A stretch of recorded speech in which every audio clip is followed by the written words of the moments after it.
আমাদের নেত্রী মজলুম দেশনেত্রী বেগম খালেদা জিয়া যখন অসুস্থ ছিলেন, গোটা দেশ ওনার সুস্থতার জন্য আল্লাহর দরবারে দোয়া করেছেন।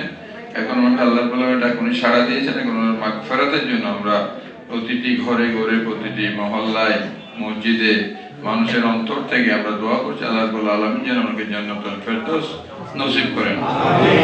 আজকে এখানে অনেক নেতৃবৃন্দ উপস্থিত আছেন। মসজিদ এখানে বেশি কথা বলার সুযোগ না, আমরা দোয়ার জন্য এসেছি, দোয়াটাই করবো। তারপরে এখানে ইয়াসিন চৌধুরী লিটন আছেন, চট্টগ্রাম মহানগর বিএনপির যুগ্ম আহ্বায়ক, আনোয়ার হোসেন লিপু সাহেব আছেন, মহসিন আছেন মহানগর বিএনপি নেতা। তারপর সবচেয়ে বড় কথা হচ্ছে আমাদের কৃষক দলের চট্টগ্রাম মহানগর আহ্বায়ক, আন্দোলন অত্যন্ত পরীক্ষিত নেতা, শুধু পতেঙ্গা থেকে এসেছে কৃষক দলের, তাকেও এলাকাবাসীর পক্ষ থেকে ধন্যবাদ জানাই, কৃতজ্ঞতা জানাই। আরো অনেক নেতৃবৃন্দ এসেছেন। হ্যাঁ, চারজন আছেন, আমার সেকান্ত ভাই আছেন, রহিম ভাই আছেন, ইমরান ভাই আছেন, মিজান সহ আমরা কোশেদ ভাই, চারজন তো আছে।